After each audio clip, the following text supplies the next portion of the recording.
Hi అండి అందరికీ welcome to all in one Gousya logs. ఈరోజు నేను చూపించబోతున్న రెసిపీ వచ్చేసి పొడి పొడిగా చాలా సాఫ్ట్గా అప్పటికప్పుడు తినాలనిపిస్తే కుక్కర్లో ఇలా ట్రై చేసి చూడండి. టేస్ట్ మాత్రం సూపర్గా ఉంటుంది. మరి దీనికోసం ఇక్కడ నేను తీసుకున్న రైస్ వచ్చేసి నార్మల్ రైసే, 1/2 kg వరకు రైస్ని ఇలా వాష్ చేసుకొని వాటర్ వేసి పక్కన పెట్టుకోవాలి. ఇప్పుడు దీనికోసం కుక్కర్ పెట్టుకొని కుక్కర్ కొంచెం హీట్ అయిన తర్వాత 4 స్పూన్స్ వరకు ఆయిల్ వేసుకోవాలి.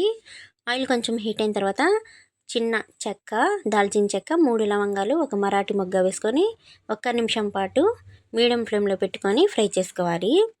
ఇలా ఫ్రై అయిన తర్వాత పెద్ద సైజు ఉల్లిపాయ ఒకటి, 2 పచ్చిమిర్చి ఇందులో వేసుకోవాలి. ఉల్లిపాయ కొంచెం ఎక్కువ ఉంటేనే టేస్ట్ బాగుంటుంది, రైస్ మెత్తగా సాఫ్ట్గా బాగుంటుంది. ఉల్లిపాయ పచ్చిమిర్చి లైట్ బ్రౌన్ కలర్ చేంజ్ అయ్యే వరకు ఫ్రై చేసుకోవాలి.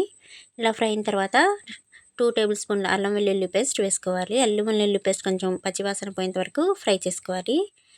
తర్వాత ఇందులో పెద్ద సైజ్ టమాటా ఒకటి, కొంచెం గుప్పిడు పుదీనా, కొంచెం కొత్తిమీర వేసుకొని ఈ టమాటాలు ఇందులో మగ్గేంత వరకు ఫ్రై చేసుకోవాలి.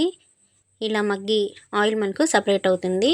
ఇప్పుడు ఇందులో వాటర్ గ్లాస్కి గ్లాసున్నర చప్పున 3 గ్లాసులు వాటర్ వేసుకొని 1.5 స్పూన్ వరకు సాల్ట్ని వేసుకోవాలి. వేసుకున్న తర్వాత ప్లేట్ పెట్టేసి వాటర్ని బాగా మరిగించుకోవాలి. ఇలా మరిగిన తర్వాత మనం వాష్ చేసుకున్న రైస్ని వాటర్ సపరేట్ చేసేసి ఇందులో వేసుకోవాలి. మొత్తం బాగా ఒకసారి కలిపేసి కుక్కర్ విజిల్ పెట్టేసి ఒక 2 విజిల్స్ అయితే సరిపోతుంది, ఎక్కువ అవసరం లేదండి.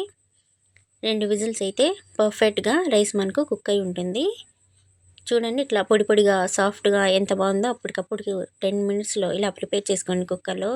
చాలా సాఫ్ట్గా టేస్ట్గా ఉంటుంది. ఈ వీడియో మీకు నచ్చితే మన ఛానల్ని లైక్ చేసి సబ్స్క్రైబ్ చేసుకోవడం మర్చిపోమాకండి.